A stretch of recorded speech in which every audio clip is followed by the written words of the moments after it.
शांति।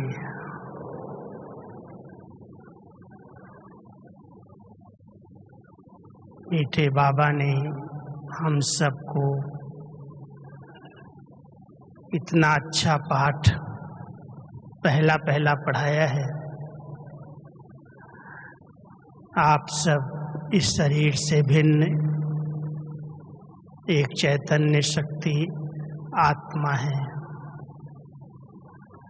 सभी इसका अनुभव करते हैं, अभ्यास करते हैं,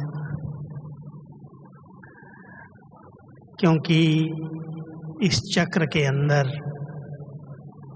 सतयुग से लेकर कलयुग अंत तक हम सब आत्माओं ने शरीर के साथ पार्ट बजाया है और शरीर के साथ पार्ट बजाते बजाते आधा कल्प तक संगम की प्रारब्ध सतयुग और त्रेता में हम सब ने पाई और उसके फल स्वरूप ये आवाज गूंज रही है, आवाज उसके फल स्वरूप हम सब देह लेते, शरीर लेते छोड़ते द्वापर युग में देह अभिमान के अधीन हो गए और जब देह अभिमान के अधीन हुए आत्म अभिमानी स्थिति समाप्त हो गई। कई प्रकार के विकार, बुराइयां प्रवेश हुई। द्वापर से कलयुग अंत तक पूरा समय देह अभिमान के कारण अनेक विकर्म, अनेक पाप कर्म हुए और अंतिम समय जब कलयुग के अंत में बाबा अपने बच्चों के पास आए और हम सब बच्चों को यही शिक्षा दी कि बच्चे आप ये शरीर नहीं हो, आप एक आत्मा हो और अपने आत्मिक स्वरूप में स्थित होकर इन कर्मेंद्रियों का आधार लो, कर्मेंद्रियों से कर्म कराओ और फिर न्यारे हो जाओ। इस देह अभिमान को समाप्त करना 3 चीजें आती हैं। पहला है देह भान, एक नेचुरल हो गया है, मेल फीमेल का, नाम रूप का नेचुरल भान रहता ही है और भान रहते रहते जब कोई योग्यताएं या कोई कार्य हम करते हैं तो उसका अभिमान आने लगता है और अभिमान बढ़ते बढ़ते अहंकार का रूप ले लेता है। अभी इन तीनों को मारना, इनको खत्म करना, इसके लिए बहुत गहरा अभ्यास चाहिए। केवल मुरली सुन लिया, क्लासेस सुन ली, 1-2 घंटे के लिए समय निकाला और फिर अपने कार्य व्यवहार में व्यस्त हो गए। इसके लिए हम सबको विशेष अटेंशन देने की जरूरत है। जो एक दृष्टांत महाभारत में दिखाते हैं कि जब युद्ध समाप्त हो गई, पांडवों ने विजय प्राप्त की, उसके बाद वो पहाड़ों पर जाकर के गल गए। पहाड़ों पर गलने का भावार्थ क्या है? कैसे हम आत्माएं इस देह अभिमान से गल जाएं। शरीर से गलने की, मरने की बात नहीं है, लेकिन ये भी अभिमान ना आ जाए मैं विजयी हूँ, मैंने सब पर विजय प्राप्त की है। उस अभिमान से भी मरना, गल जाना यादगार में है। हमारे बाबा ने साकार ब्रह्मा बाबा ने बहुत गहरा पुरुषार्थ करके उस संपन्नता की स्टेज को प्राप्त किया और 3 शब्दों का ही पुरुषार्थ रहा, निराकारी, निर्विकारी और उसके बाद कहा निरहंकारी। कई बार हम चलते चलते मैं योगी हूँ, मैं पवित्र हूँ, मैं निर्विकारी हूँ, इसका भी सूक्ष्म मैंपन आता है, अहंकार आ जाता है। बोलने में, चलने में, कर्म में वो अहंकार दिखाई देता है। इसलिए बाबा इस महीन रूप के मैंपन को खत्म करने के लिए बार बार इशारा दे रहे हैं। 4 प्रकार का मैं हम सारे दिन में प्रयोग करते हैं। एक मैं जिसकी पहचान बाबा ने दी, आप एक आत्मा हैं। जब मैं शब्द उच्चारण हो तो ये ध्यान रहे कि मैं आत्मा इन कर्मेंद्रियों का आधार लेकर कर्म करा रही हूँ, मैं अलग हूँ, ये शरीर अलग है। और एक मैं सिर्फ आत्मा नहीं हूँ, लेकिन मैं कौन सी आत्मा हूँ। बाबा ने हम सबको अनेकानेक सम्मान दिए हैं और उन सम्मान के आधार से स्वयं को समझना, स्वयं को मान देना, उस स्वरूप में स्थित रहना, हर कर्म में, व्यवहार में ये स्मृति रहे कि मैं एक श्रेष्ठ आत्मा हूँ, मैं महान आत्मा हूँ, मैं संगम पर सर्वोत्तम ब्राह्मण कुलभूषण हीरो पाठधारी आत्मा हूँ। संगम पर हम सब भगवान के साथ पाठ बजा रहे हैं। ये बहुत ऊंचा भाग्य हमें मिला है। और जब इस सम्मान में स्थित रहते हैं और उस मैं कौन की स्मृति रहती है तो अभिमान खत्म हो जाता है। अभिमान वाले की निशानियां बाबा अपने बच्चों को सुनाते हैं। जिसमें थोड़ा भी अभिमान होता है वो तुरंत अपमान की बहुत महसूसता करता है। जरा भी कोई बात उसकी कट कर दी जाए, जरा भी उसको आदर सत्कार न मिले, कोई उससे बात न करे तो उसको ये लगता है यहाँ मेरा अपमान हुआ, मेरी इज्जत नहीं है।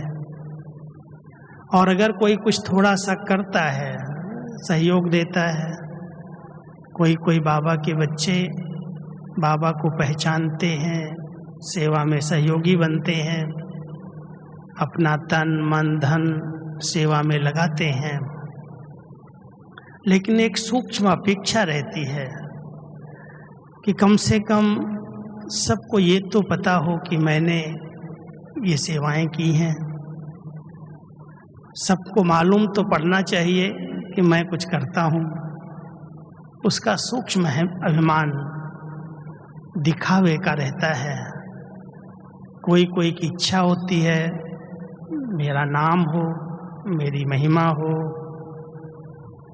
मुझे कम से कम स्टेज पर तो बुलाया जाए। अभी तो पाठ पूरा हो गया, बाबा का व्यक्त पाठ। जब बाबा से लास्ट में दृष्टि का पाठ चला और लाइन लगती थी दृष्टि लेने वालों की, तो हमारी टीचर्स बहनों के ऊपर बड़ी समस्या होती थी, किसको छुट्टी दें किसको न दें, क्योंकि बाबा तो बच्चों के लिए बैठे हैं, लेकिन इतनी बड़ी सभा को तो दृष्टि सामने नहीं मिल सकती।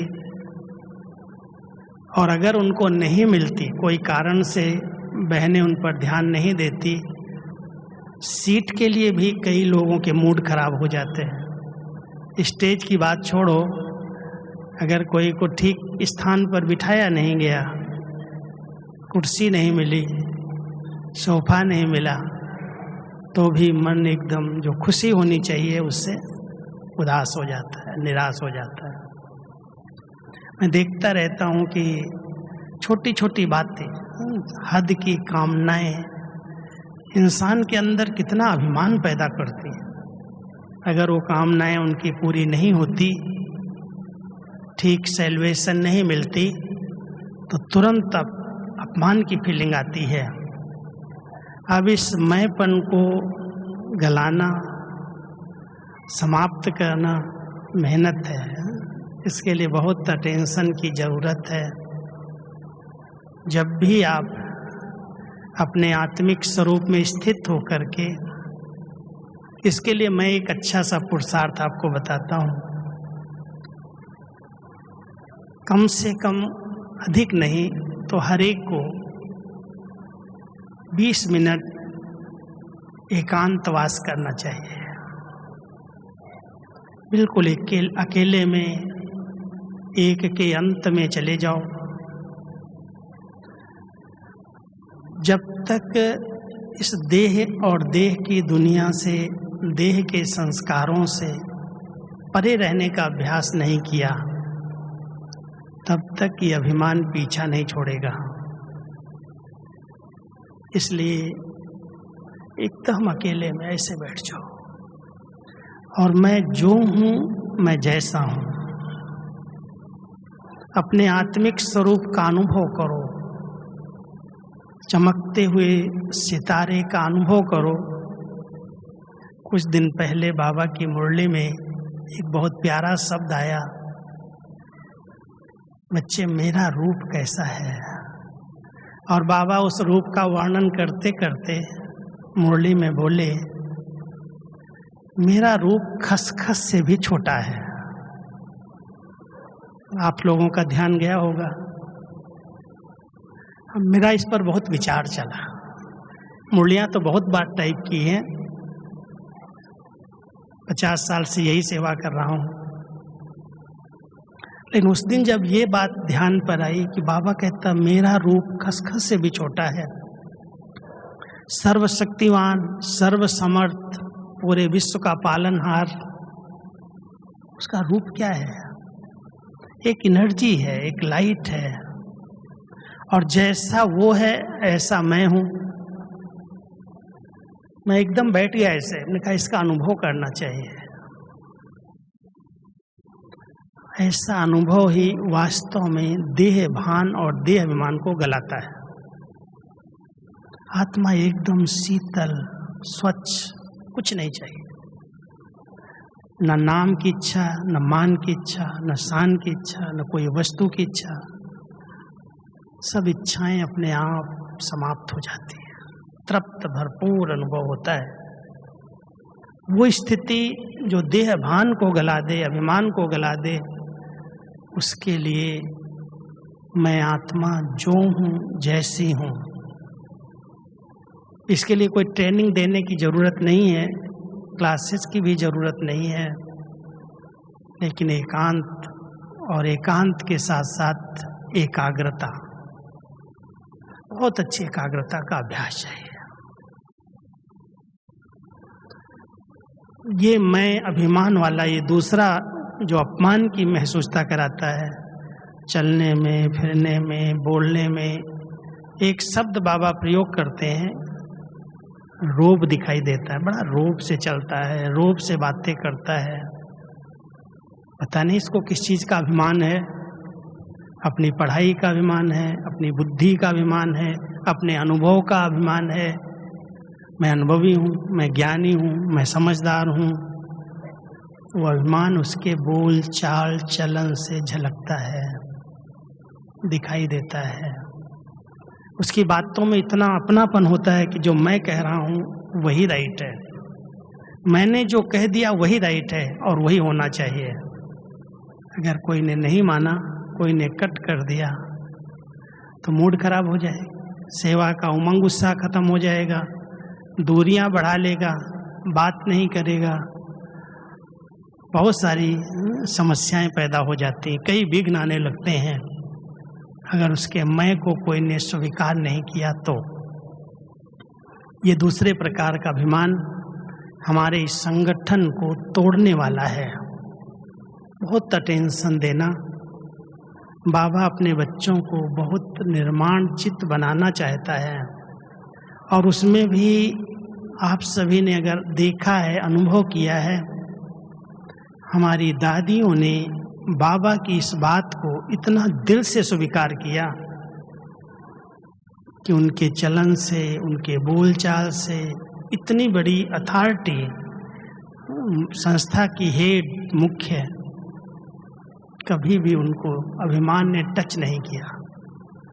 अगर कोई बात कहनी भी होती थी, कोई राय देनी भी होती थी, तो दादी का ये विचार है, ऐसे नहीं मेरा ये विचार है, तुम्हें मानना ही पड़ेगा, ऐसे कहती थी जैसे कोई थर्ड पर्सन बोल रहा है। दादी का ये विचार है, आप सब इस पर विचार करना। कई बार हमने देखा, कोई दादी को उमंग आता था, ये करना है, ये सेवा होनी चाहिए, ये होनी चाहिए, और 5-10 भाई बहनों को अगर उन्होंने बुलाया, उस पर पूछा, राय ली, उसमें से अगर 1-2 के विचार भी नहीं मिले तो दादी कहती थी, अभी ये रुकावट है, ठहरो, वेट एंड सी। जब सब एक हो जाएंगे तब सफलता मिलेगी।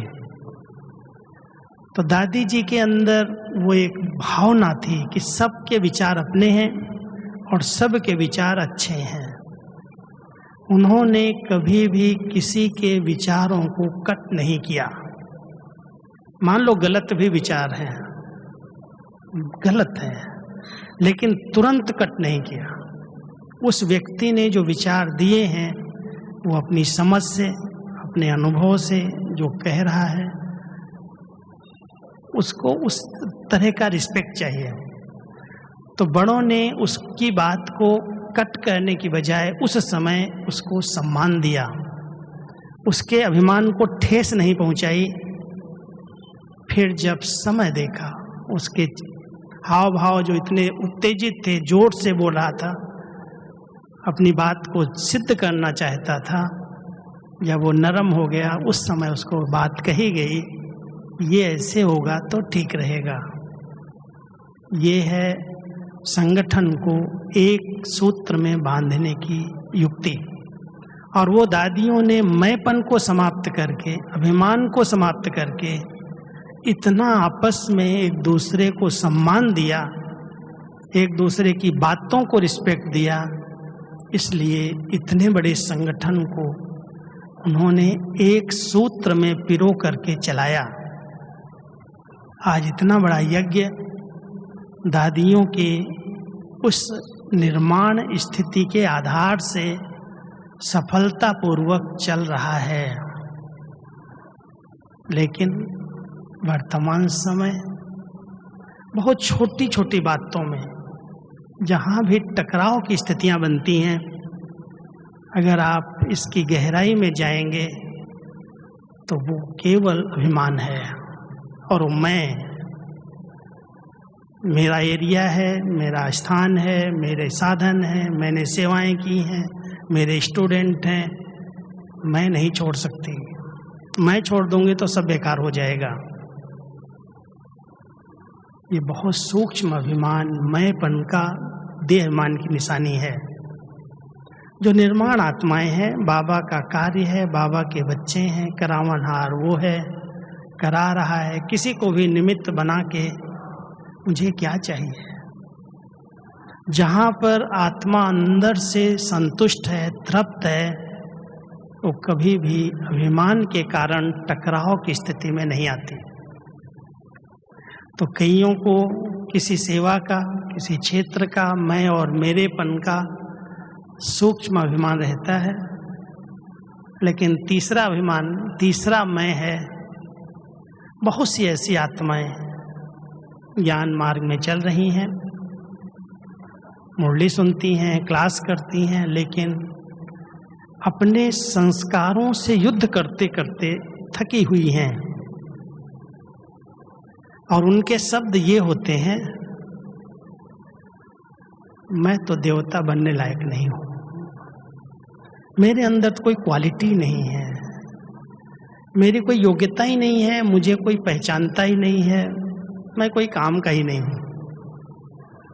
बाबा इतने ऊंचे सम्मान से अपने बच्चों को देखता है, यहाँ तक कहता है कि मेरा बच्चा अगर इस 9 लाख की माला का भी लास्ट दाना है, वो भी विश्व की कोटों आत्माओं में से श्रेष्ठ आत्मा है।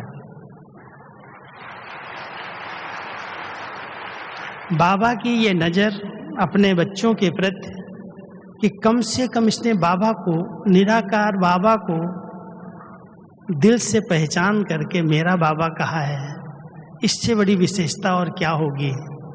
जो बड़े बड़े पढ़े लिखे विद्वान आचार्य उस निराकार शक्ति को, परमात्मा को पहचान नहीं सके, उस बच्चे ने तो पहचाना है। इसलिए बाबा अपने बच्चों को उस सम्मान से देखता, लेकिन बच्चे कई बार चलते चलते इतना दिल शिकस्त, इतना निराश, उदास, हताश हो जाते हैं, उमंग उत्साह ही नहीं है, खुशी ही नहीं है, वो रौनक ही नहीं है, कुछ करने की एक तमन्ना जो होनी चाहिए वही नहीं है। ठीक है, बाबा कई बार एक शब्द देते हैं, ये ठंडे ठार, ऐसे नहीं बनना, नहीं तो बाबा कहेंगे इसको दिल की बीमारी हो गई। तो ये मैं जो है निराशा वाला, हताशा वाला, उदासी वाला, वो मैं भी बड़ा ब्राह्मण जीवन में खतरनाक है, बहुत सूक्ष्म है। मैं ठीक हूँ। फिर तीसरे चौथे प्रकार का मैं ये आता है, मैं जैसा हूँ वैसा ठीक हूँ। और बाबा कहता है ड्रामा में तो सब निश्चित ही है, क्यों माथा मारें, क्यों भागें, क्यों दौड़ें, जैसे हैं वैसे ठीक है। ना कोई भी अंदर की ऊर्जा का प्रयोग है, न वो नशा है, न खुशी है, न उसके द्वारा कईयों को प्राप्ति जो होनी चाहिए वो है। बाबा कहता है ये मैं भी ठहरा हुआ पानी जैसे होता है, उसमें भी बदबू शुरू हो जाती है, उसमें भी कीड़े पड़ जाते हैं, ऐसा भी नहीं बनना है। कई बाबा के बच्चे सेंटर्स पर आते हैं, बहुत रेगुलर हैं, पंचुअल हैं, केवल मुरली सुनी, घर में गए, वहाँ की वहाँ रहे। ऐसे बाबा को बच्चे नहीं चाहिए। तो हम सब अपने इस सूक्ष्म मैं और मेरेपन को जरूर चेक करें, और चेक नहीं करें, कई बार चेक करते करते भी कई बाबा के बच्चे क्या होता है, दिल शिकस्त हो जाते हैं। तो देवता नहीं बन पाऊंगा, मैं तो कैसे पास हो सकता हूँ, मेरे अंदर इतनी कमियां हैं, ऐसे ऐसे संस्कार हैं, ऐसी ऐसी बातें हैं, इतने कड़े संस्कार हैं। युद्ध करते करते दिल शिकस्त, परास्त हो जाते हैं। बाबा अपने बच्चों को कहते हैं, बच्चे थको नहीं, घबराओ नहीं, बाबा को साथी बना लो, सब बातें अपने आप क्रॉस हो जाएंगी। एक बहुत सुंदर गीत है, बाबा कई बार कहते हैं, जिसका साथी है भगवान, क्या रोकेगा आंधी और तूफान। रोक सकता है क्या? लेकिन उस भगवान के साथ का एक अच्छा अनुभव, बाबा कई बार कहते हैं, मैं 1000 भुजाओं वाला तुम्हारे साथ हूँ, लेकिन तुम मेरे साथ को यूज नहीं करते हो। करते हो? क्या समझते हो? बाबा के साथ को यूज करो। कहीं भी अकेले हो, कई भी प्रकार की परिस्थितियां आ जाएं, जल्दी क्या करूं, कैसे करूं, अपना बीपी नहीं बढ़ाओ, हाय हाय नहीं करो, शांति से। बाबा साथ है, सब पार करेगा, हो जाएगा। बहुत दृढ़ता से, निश्चय से, भावना से बाबा को साथी बनाओ। बाबा हमेशा मदद करने के लिए बंधा हुआ है, लेकिन कहता है एक नियम बना है, हिम्मत आपकी तो मदद मेरी। मैं ऐसे नहीं मदद करता, हिम्मत का एक कदम आगे बढ़ाओ, मैं 1000 गुना मदद के लिए बंधा हुआ हूँ। तो बाबा से केवल मांगना नहीं, मांगने वालों को कितना मिलता है वो आप सब जानते हो। आपके दरवाजे पर भी कोई मांगने वाला आ जाता है, क्या देते हो आप? ऐसा तो नहीं अपने घर की अलमारी की चाबी दे देते हो, खाने पीने का कुछ दे दोगे, कुछ बहुत रहम दिलोगे, कुछ पैसा दे दो, कपड़े दे दोगे। लेकिन बाबा अपने बच्चों को अभी इस समय मंगता नहीं देखना चाहता, वारिस देखना चाहता है। ये मेरे बच्चे मालिक हैं, वारिस हैं। मुझे एक दिन की छोटी सी बात याद आती है, मैं भूलता नहीं हूँ वो बात। एक बार मुरली डिपार्टमेंट में नई नई साधनें आए, सुविधाएं आने शुरू हुई।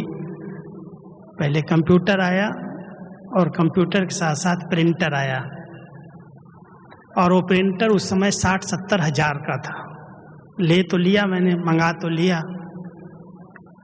लेकिन उसको कुछ दिन चलने के बाद उसमें एक खराबी आ गई। उसको ठीक करने में बड़ी अहमदाबाद ले जाएं या कहीं ले जाएं, तो 3-4 दिन नया प्रिंटर था, इसलिए मैं डरा। दादी को कैसे बोलूं, दादी इतनी महंगी चीज़ है, खराब हुई है। तो मैं 3-4 दिन दादी के पास नहीं गया, सामने नहीं गया। मुरली बंद हो गई, रुक गई। दादी को पता चल गया कुछ तो हुआ है, नहीं तो ये रोज मेरे पास आता है, 3 दिन क्यों नहीं आया।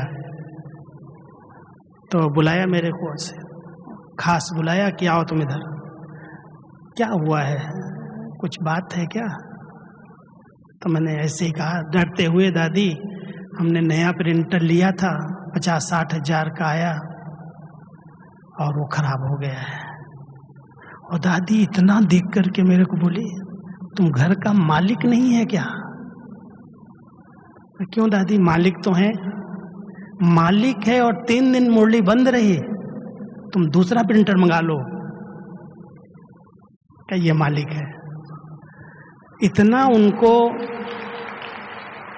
बाबा से, मुरली से और हर यज्ञ की वस्तु से इतना स्नेह, इतना प्यार कि भगवान का कार्य कोई भी किसी कारण से, कोई चीज़ है वो तो खराब होती ही है।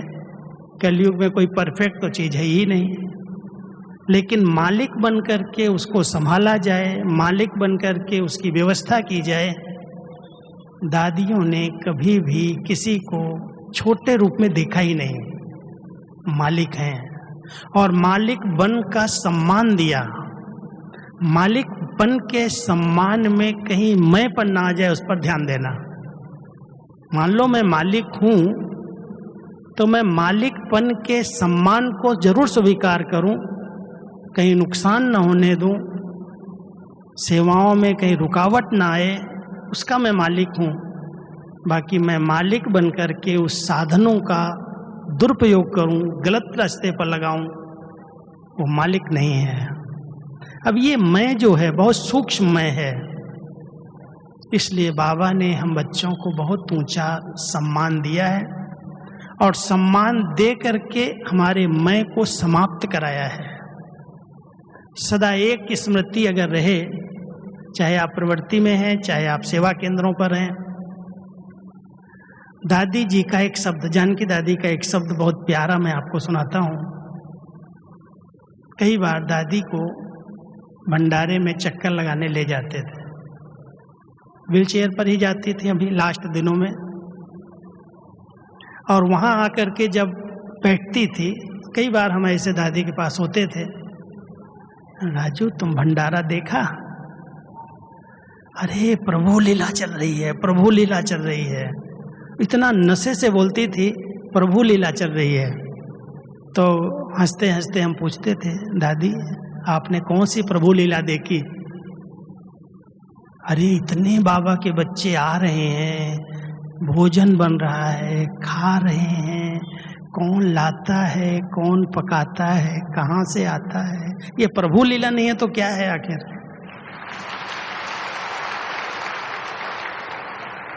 इतनी निर्माणता के साथ कि मेरे कोई प्रयास से, मेरे कोई संकल्प से यज्ञ चल रहा है, कहीं भी मैं और मेरेपन का प्रयोग न बड़ी दादी जी ने, प्रकाशमयी दादी जी ने किया, न जानकी दादी जी ने किया, और गुलजार दादी तो इन सबसे परे ही थी।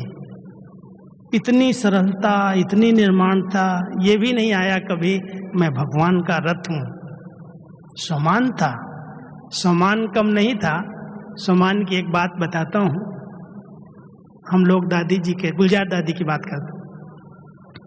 एक बार 2 गाड़ियों में पांडव भवन में रहते थे, उस समय शांतिवन नहीं था।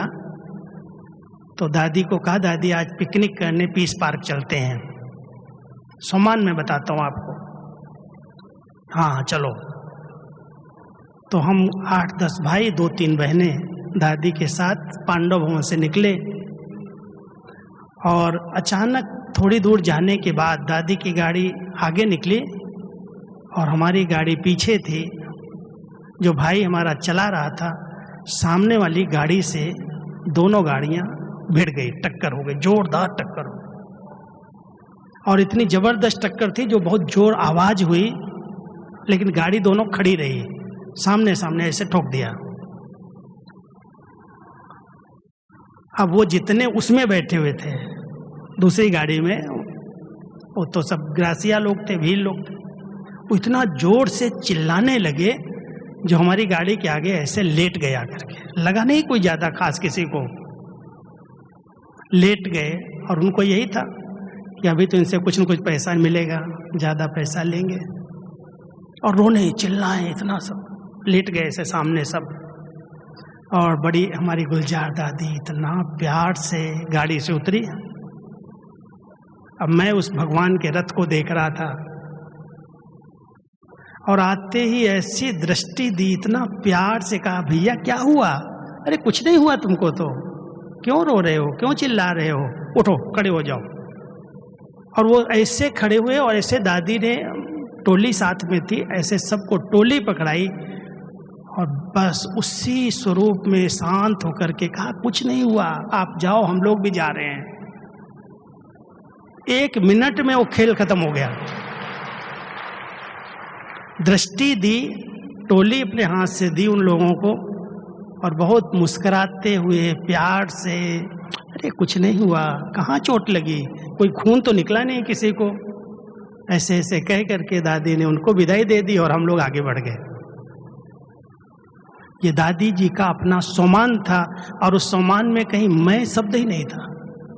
बाबा के बच्चे हैं, बाबा कराने वाला है, बाबा करा रहा है, तो हम सब इस सूक्ष्म अभिमान पर बहुत ध्यान दें। कई बार मैंने किया, मैं करता हूँ, मैं बकरे वाले मैं को बाबा कहता बलि चढ़ा दो। उस निर्दोष जंतु को, जानवर को लोगों ने बलि चढ़ा दिया। अभी 4-5 दिन पहले एक समाचार सुन रहा था, देवियों की पूजा में एक बकरे की बलि दी जा रही थी एक मंदिर में, और बकरे की बलि ऐसे ज्यों तलवार चलाई, वो तलवार निकल करके एक छोटे बच्चे पर, उसी के बच्चे पर जो काट रहा था, बकरे को बलि दे रहा था, उसके बच्चे की गर्दन पर लग गई और बच्चा मर गया। उसके बाद क्या हाहाकार मच गया। कहाँ बकरे की बलि दे रहे हैं, उसके लिए कोई दुख नहीं, कोई तकलीफ नहीं, उसके भी माँ बाप हैं, वो भी चिल्ला रहा है, वो भी रो रहा है। और एक व्यक्ति के बच्चे को कुछ हो गया, उसी समय आईसीयू में ले गए, हॉस्पिटल ले गए, सारा वो पूजा ही बंद हो गई और हाय हाय हाय होने लगी। आप देखो आज व्यक्ति का दृष्टिकोण कितना गलत हो गया है। कहाँ मेरापन है? संबंधों में, देहधारियों में, और उस मेरा मेरा कह करके इतना दुख है, इतनी अशांति है। एक मेरे को मार रहा है और दूसरे मेरे को देख करके रो रहा है, घबरा रहा है। जहां पर भी मेरापन है, सूक्ष्म रीति से चेक करना, वही दुख का कारण है। बाबा ने हम सब के मेरेपन को समाप्त कर दिया। कुछ नहीं मेरा है, मेरा तो एक बाबा, दूसरा न कोई। जिसने ये संकल्प यहाँ पक्का कर लिया कि मेरा तो एक है, वो सब दुखों से पार हो जाएगा। दुख की लहर भी नहीं आ सकती। दुख का कारण भी हम बताते हैं। आप प्रैक्टिकल की बात है। मैं कल अजमेर में क्लास करा रहा था। क्लास कराते कराते मैंने कह दिया कि कोरोना काल में लोगों के ऊपर दुख के पहाड़ गिरे हैं। कुछ घटनाएं बताई प्रैक्टिकल की। एक माता सभा में बैठी थी, क्लास पूरा होते ही आई और इतना रोए, इतना झरझर झरझर झरना बहने लगा। मैं क्या हुआ माता जी? मेरा 15-20 दिन पहले पति तो पहले मर गया था, शरीर छोड़ दिया कोरोना में, और मेरा बच्चा थोड़ा सा बुखार आया और सोए सोए चला गया। इसलिए अब मेरा कौन है, मैं किस काम की रह गई? अब मुझे जीने का कोई तमन्ना। 15 साल से ज्ञान में चलती, मेरा बच्चा चला गया और दुख के आंसू इतने अंदर के निकल रहे थे जैसे इसका पता नहीं क्या चला गया। मैंने बहुत प्यार से कहा, माता जी ये तो कलयुग के अंत का समय चल रहा है, बाबा इतना पढ़ा रहे हैं, हर आत्मा अपना अपना हिसाब किताब चुकतू कर रही है, बहुत जल्दी जल्दी शरीर छूटेंगे, जल्दी जल्दी लेगा। आत्मा तो अभी अंतिम समय में अपने पूरे हिसाब किताब चुकतू कर रही है, क्यों रो रही हो? वो जहाँ गया है, अगर सुख से प्यार से उसको आप स्नेह से याद करेंगे तो खुशी होगी उसको, और अगर आप रोएंगे तो वो जहाँ जाएगा वहाँ चिल्लाएगा, वो भी रोएगा। समझाने की कोशिश की, लेकिन जहाँ मेरेपन की रगें जुटी हुई हैं वहाँ पर ज्ञान ध्यान कोई काम नहीं आता। इसलिए मेरेपन की सूक्ष्म रगों को, चाहे कोई वस्तु में है, चाहे संबंधों में है, चाहे संस्कारों में है, चाहे अपनी विशेषताओं में है, कई बार मेरी ये विशेषता है और मेरी ये विशेषता प्रयोग क्यों नहीं की जा रही है? मैं अच्छा क्लास करा सकती हूँ, मैं अच्छा भाषण कर सकती हूँ, मैं अच्छा कोर्स करा सकती हूँ, मैं अच्छा मैनेजमेंट कर सकता हूँ। उस मैं के कारण कितना अंदर से अहंकार रहता है, और अगर उसको उसी तरह से सेवा नहीं मिलती तो दूसरी सब सेवाएं वो छोड़ देता है। जबकि बाबा ने यहाँ तक कहा है, किसी भी प्रकार की सेवा है, चाहे वो कर्मणा सेवा है। आज हम लोगों को बाबा ने यहाँ बिठाया है, कौन सी सेवा बाबा ने हम लोगों से नहीं कराई? दादियों ने कौन सी सेवा नहीं कराई? जिसको आप छोटे से छोटी सेवा कहें, वो सब सेवाएं 1 साल नहीं, लगातार 10-12 साल तक की।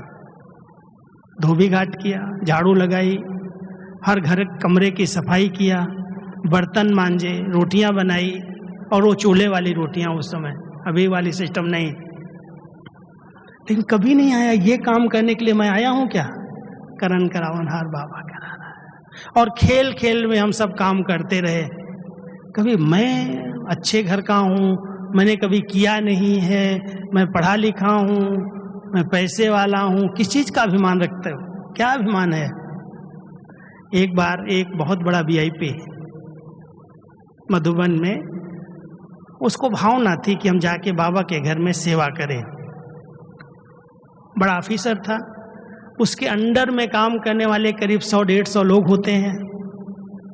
वो मधुबन में आया, हमारे सेवाधारियों का जो इंचार्ज भाई था उसने सोचा कि इसको ओम शांति भवन में गाइड की सेवा दे देते हैं, पढ़ा लिखा है, समझदार है। और जब उसने बिना बताए गाइड की सेवा में उसको भेज दिया, तो जो गाइड की सेवा का इंचार्ज था उसको पता नहीं था क्या है ये। उसने बोला, आप सेवा के लिए आए हैं? बोला, हाँ जी। उसने एक झाड़ू पकड़ाई और एक कपड़ा दिया, कहा ये खिड़कियां साफ करो सारी, पार्टी जब तक आएगी तब तक तुम ये खिड़कियां साफ करो। वो सेवा के लिए आया था, और सचमुच वो निर्माण इतना था, जो मैं ओम शांति भवन में उसको देखा कि वो सब खिड़कियां साफ कर रहा है, कपड़ा झाड़ू लेकर के। मैं उसको पहचानता था। मैं वहाँ से क्लास से निकला, हमने देखा ये क्या कर रहा है, इतना बड़ा VIP, और यहाँ हमारे कांच साफ कर रहा है ओम शांति भवन में, झाड़ू लगा रहा है। तो मैंने उसको बोला, भाई साहब इधर आओ। मेरे को कहता, प्लीज़ चुप, मेरे को बाबा के घर की ये सेवा मिली है, मुझे करने दो, मेरा बड़ा भाग्य है। वो संतुष्ट है, वो मेरा संकल्प चल रहा है। इसलिए ध्यान देना, कई बार ऐसे होता है कि कोई सेवा देख करके ये मेरी सेवा थोड़ी है, मुझे तो ऐसी सेवा मिलनी चाहिए, मैं तो ये कर सकती हूँ, मैं ये कर सकता हूँ। अरे भगवान इस धरा पर आए हैं नई सृष्टि की स्थापना का कार्य हो रहा है। उस कार्य में अगर मेरी छोटी सी अंगुली लग जाए, किस चीज का अभिमान है? जो सफल कराना है बाबा करा ले, तन तेरा, मन तेरा, धन तेरा, सब तेरा, फिर किस चीज का मेरापन का अभिमान मैं रखूं? अगर है तो मैंने समर्पित नहीं किया है। ध्यान देना, जब उसको मैंने समर्पित किया है और उसने कहा बच्चे ठीक, तुमने तो मुझे दिया, अब मैं कहता हूं तुम इसको भगवान की अमानत समझ करके संभालो, बढ़ाओ, ट्रस्टी बन करके रहो। आप सबको जो भी प्राप्तियां हुई हैं, दिल से अगर कहा है ये सब बाबा तेरा है, सब कुछ तेरा है, और उस तेरे को मेरे में नहीं बदल देना। कई बार कहते हैं मेरा सो तेरा सो मेरा, मेरा भी मेरा, ये चालाकी नहीं। लेकिन जब हम सब ने बाबा के आगे सब कुछ समर्पित किया है और बाबा कह रहा है बच्चे अब इस अमानत को ट्रस्टी बन करके संभालो, उसमें कभी भी मैंपन का अभिमान नहीं आ जाए। न मेरी प्रॉपर्टी है, न मेरे बच्चे हैं, न मेरा परिवार है, ये सब बाबा ने पार्ट के लिए, सेवा के संबंध के लिए दिए हैं और मैं इनको बहुत ईमानदारी के साथ संभालूं, आगे बढ़ाऊं, उसमें उन्नति और प्रगति करूं, कहीं भी ना आ जाए। मेरा धन है, मेरे संबंध है, मेरा परिवार है, और जहां पर ये मेरा मेरा किसी में भी है, वही कलयुग में सबसे बड़ा फेरा है, वही बंधन है। और अब बाबा चाहते हैं मेरे बच्चे इन सब बंधनों से मुक्त, जीवन मुक्त स्थिति का अनुभव करें। जीवन में रहते मुक्त स्थिति, जीवन छोड़ करके जीवन से मुक्त नहीं, जीवन मुक्त स्थिति का अनुभव वही कर सकता है जिसने मैं और मेरे को संपूर्ण रीति से त्याग करके देही अभिमानी स्थिति बनाई है। अब इसके लिए मैं आपको केवल 4 बातें कहना चाहता हूं। अगर उन चारों बातों पर ध्यान है तो धीरे धीरे जो अंदर छिपा हुआ है, ये रोग बड़ा अंदर बैठ गया है, वो सहज समाप्त हो जाएगा। पहली बात, कोई भी कार्य के लिए आप निमित्त हैं। बाबा ने कहा बच्चे निमित्त भाव से उस सेवा को, उस कार्य को, उस संबंध को निभाओ, कहीं भी मैं ना आ जाए। बाबा ने दिया है, बाबा का कार्य है, बाबा के बच्चे हैं। एक दिन की बात सुना देता हूँ। नए नए बाबा के बच्चे हैं। दादी जी, प्रकाशमणि दादी जी, कुछ समय जब थोड़ा शरीर साथ नहीं दे रहा था तो माउंट आबू नहीं जाते थे। 3 साल तक माउंट आबू नहीं गए, यही शांतिवन में रही। और हम लोग रोज अप डाउन करते थे, ऊपर जाते थे, सवेरे आकर के दादी के पास बैठते थे। तो दादी ऐसे एक दिन आंख बंद करके ऐसे बैठी थी, शांत, एकदम चुप। मैं आया दादी के पास, बहुत देर तक मैं भी देखता रहा कि दादी क्या कर रही है। फिर मैंने पूछा दादी, ऐसे कहा तो दादी ने आंख खोली, अच्छा तुम आ गया ऊपर से? मैं कहा हाँ दादी। फिर पूछने लगी, ज्ञान सरोवर ठीक है, पांडव भवन ठीक है, सब चीजें पूछी, एक एक बात जो पूछे। हाँ दादी बहुत अच्छा है, बहुत अच्छा, सब ठीक चल रहा है, सब ठीक चल रहा है। तो ऐसे बोल करके बोलती, अच्छा कैसे चल रहा है सब ठीक? तो मैंने बड़े सरल शब्दों में कहा दादी, आपकी योग शक्ति से, आपके शुभ संकल्प की शक्ति से पूरा यज्ञ बहुत अच्छा चल रहा है। आपने ताली मारी है, लेकिन दादी ने मेरे को आंख दिखा दी। दादी ने कहा क्या बोला? फिर मैंने रिपीट कर दिया, दादी आप यहाँ बैठे हैं ना, आपके शुद्ध पवित्र संकल्पों से बहुत अच्छा सब चल रहा है। कहती है क्या बोलता है तुम? मेरे संकल्पों से चलता है? मैं कौन हूं? बाबा के संकल्पों से चलता है। ये मैं को उन्होंने मारा था, अहंकार को समाप्त किया था। कभी भी उनको नहीं आया कि मैं कर रही हूँ, मेरा काम है। अब ब्रह्मा बाबा को देखो कितना नशा था, इतने सब बच्चे हैं। उस समय करीब 350 भाई बहने हैं। आबू में जब आए, बेगरी पाठ है, खाने के लिए कुछ नहीं है, 4 आने भी नहीं है और 400 लोगों का भोजन बनना है दोपहर में। और बाबा बेगमपुर का बेफिक्र बादशाह, भंडारे वाले आके पूछ रही है, बाबा दोपहर को क्या बनेगा? बच्ची धैर्य, थोड़ा ठहरो, 10 बजे पोस्ट में आएगा, बन जाएगा। 10 बजे पोस्ट आती थी। और ऐसा एक दिन भी नहीं है जिस दिन दोपहर का भोजन भरपूर सबको न मिला हो। एक दिन भी ऐसे भूखे नहीं रहे। एक दिन अचानक कह दिया बाबा ने, होली के दिन थे, मुरली चलाते चलाते बोल दिया, बच्चे होली पर तो जलेबी बनती है, कल बच्चों को जलेबी का भोग लगेगा, खिलाएंगे। अब बोल तो गए बाबा। अब बोलने के बाद भंडारी वाली आई दौड़ करके, बाबा आप जलेबी की बात करते हो, यहाँ तो रोटी के लिए आटा नहीं है। अरे बच्ची मैंने नहीं बोला, बाबा ने बोला, वो खिलाएगा अपने आप। बाबा ने बोला, मैं थोड़ी बोला। अब इतना निर्माणता, मैंने नहीं बोला, बाबा ने बोला। हम बच्चों का काम क्या है, सब 2 बजे उठ के आज योग करेंगे। होली का त्योहार है, 2 बजे योग शुरू हो गया। लाइट जली लाल, जो लाल लाइट हुई, 2 बजे उठ करके सामने एक परिवार रहता था, बहुत एंटी था, भाई तो बहुत एंटी था, माता कभी कभी छिप के आती थी, सिंधी थे वो भी, आबू की बात है। और उसकी नींद फिट गई, और नींद फिटते ही अपने युगल को उठाता है, कहता है देख तेरे बाबा को क्या हो गया, आज त्योहार के दिन भी बच्चियों को सोने नहीं देता, 2 बजे योग करा रहा है।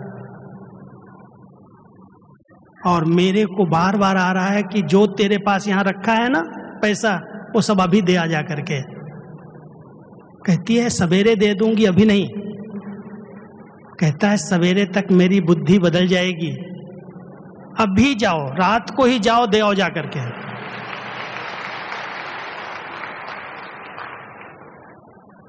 और वो गई। बहनों ने जब देखा क्यों माता जी आई हो, तो कहती है वो मेरे पति को नींद नहीं आ रही है, जो पैसा रखा था कहती दे आओ जा करके, अभी दे आओ जा करके। और सचमुच सवेरे का समय हुआ, सब सामान आया, भोग में जलेबी बनी।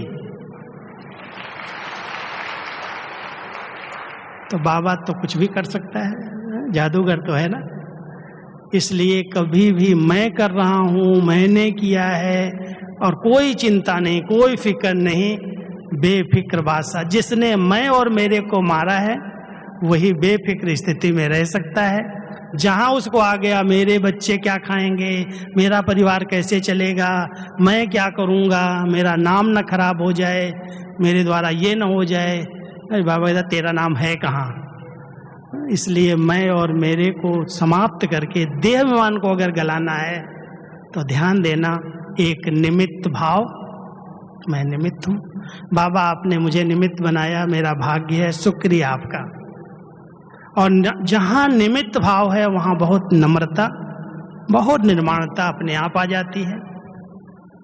जरा भी बोलचाल में भी कहीं भाषा का ऐसा प्रयोग न हो जो किसी को, बाबा को वो शब्द याद करना। 10-12 दिन पहले बाबा की मुरली में आया, मेरे कई बच्चे मुख से ऐसे पत्थर निकालते हैं जो दूसरों को जख्मी बना देते हैं।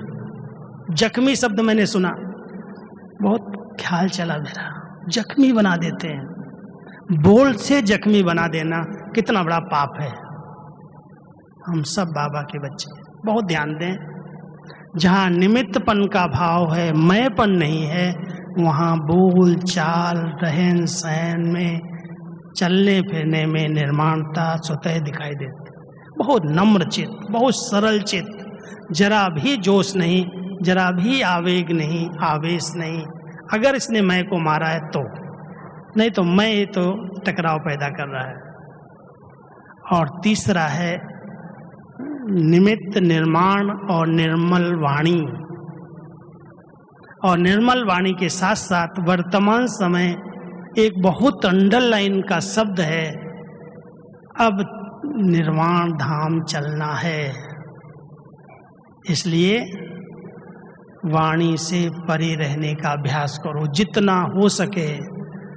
कर्म करने की छूट बाबा ने दी है, शरीर निर्वाह के लिए सब कुछ करो, लेकिन बीच बीच में देह दुनिया की आवाजों से परे जाने का अभ्यास करो। मन के संकल्पों पर जिसने ब्रेक लगा लिया, बाहर से मुख को शांत करना कोई बड़ी बात नहीं है, वो मौन रखना तो कोई बड़ी बात नहीं है, बहुत सारे लोग रखते हैं। लेकिन ये जो मन के अंदर भीड़ है, मन के अंदर जो बहुत सारे संकल्प विकल्प चलते हैं, कुछ सेकंड में उनको स्टॉप करके देखो। स्टॉप करना माना शून्य नहीं है, मैं जो हूं जैसा हूं उस स्वरूप में स्थित होना, इस शरीर से बिल्कुल न्यारे हो जाना, इसका भान खत्म हो जाए, इसकी उत्तेजनाएं खत्म हो जाएं, एकदम मैं आत्मा शीतल काया वाला योगी हूँ। उस स्वरूप में अनुभव करते करते इस मैं और मेरे के देह भान को, इस अभिमान को हम समाप्त कर सकते हैं। इसके लिए बहुत एकांत की तपस्या चाहिए। एक बाबा दूसरा न कोई, एक दृढ़ता का संकल्प, कुछ भी हो जाए, मरना पड़े मिटना पड़े, लेकिन मुझे मैं और मेरे के अभिमान को गलाना है। अहंकार तो आ ही नहीं सकता। योगी वो है जिसने अहंकार को मारा है। किस चीज का अहंकार? अहंकार तो रावण को था। विद्वान होते हुए भी, समझदार होते हुए भी किसी की नहीं सुनी, वो अहंकारी है। अगर कोई समझ दे, कोई बात कहे, उसको स्वीकार न कर सके तो उसको अहंकार कहते हैं। तो हम सब बाबा के बच्चे देह अहंकार को समाप्त करके बाबा बाबा बाबा का अनाहद नाद और उसकी प्रभु लीला को साक्षी होकर के देखो, बहुत आनंद आएगा, बड़ी खुशी रहेगी। और कभी भी चलने फिरने बोलने देखने में अभिमान नहीं दिखाई देगा। दो शब्द याद रखना, एक तरफ जितना हो सके रूहानियत को बढ़ाओ, नियत में रूह को देखने का अभ्यास, रूहानियत आती जाए।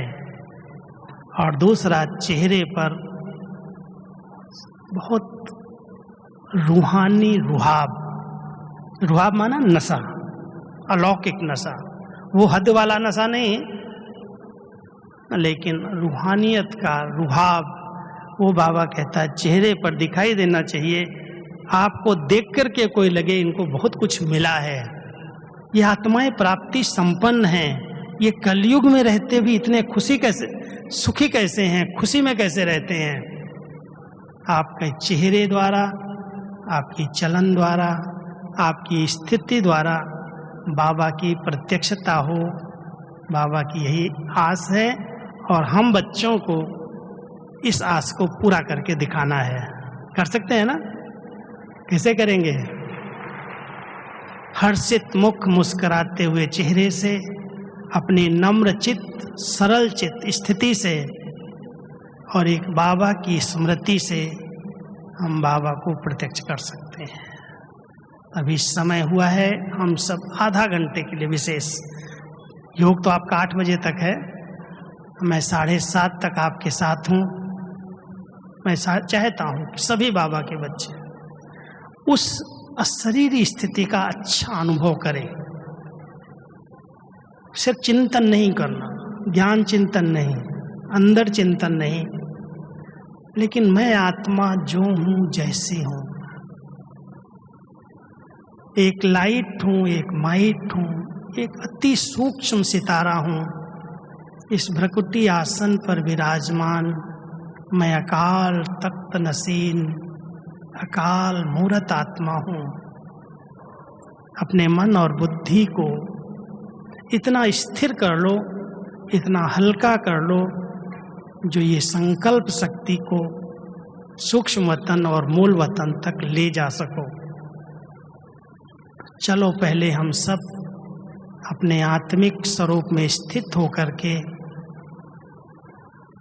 अपने स्वस्वरूप को अपने दिव्य नेत्र से देखें, अपने शांत और पवित्र स्वधर्म में स्थित हो जाएं और प्यार से बाबा का आह्वान करके अपने इस भ्रकुटी आसन के साथ कंबाइंड कर लें। बाबा मुझ आत्मा के साथ कंबाइंड है। वो परम पवित्र, सर्वशक्तिवान, सर्वसमर्थ, वो दिव्य सितारा, परमधाम निवासी मुझ आत्मा के साथ इस भ्रकुटी आसन पर अपनी सर्व शक्तियों का अनुभव करा रहे हैं। सभी कंबाइंड स्वरूप में उसके साथ का, उसके संग का अनुभव करो।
वृक्षपति बाप के साथ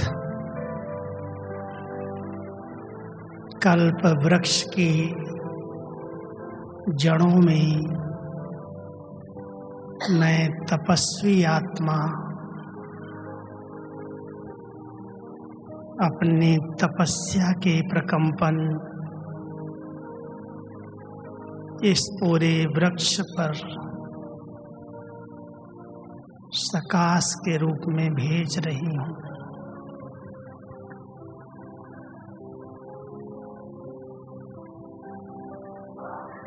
मैं सर्व आत्माओं की पूर्वज आत्मा हूँ।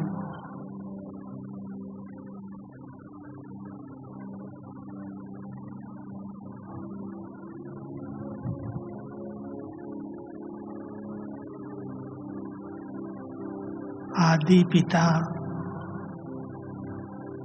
ब्रह्मा बाबा के साथ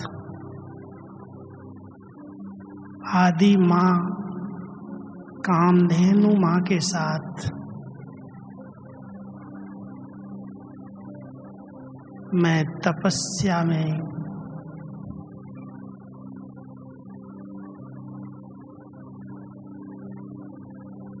एक की लगन में मगन हो पूरे वृक्ष को शांति, शक्ति, पवित्रता का दान दे रहा हूँ।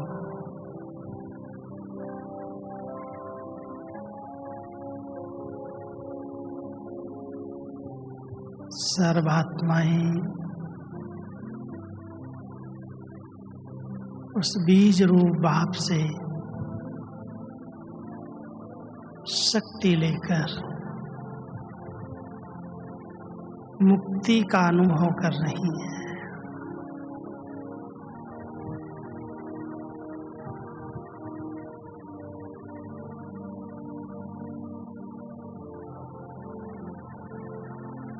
सभी पूर्वजपन के समान से सर्वात्माओं की मनसा सेवा करो।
अपने निज स्वरूप का अनुभव करते हैं।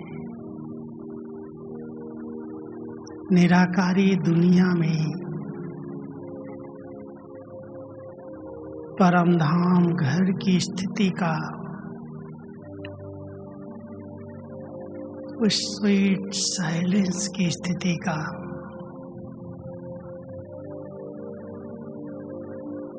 ज्ञान सूर्य बाबा की सर्व शक्तियों का अनुभव करने के लिए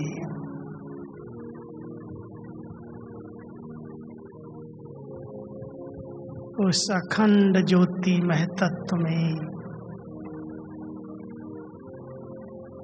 उस अपने निज धाम में अपने निजी स्वरूप का अनुभव करो। मैं एक लाइट हूँ, सर्व शक्तियों से संपन्न एक शक्ति पुंज हूँ।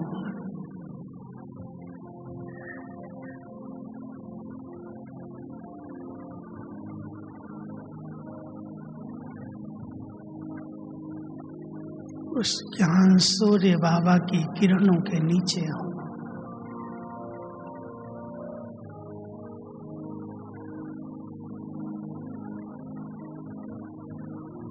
उस सर्व शक्तियों की किरणें मुझ आत्मा को संपन्न संपूर्ण बना रही हैं।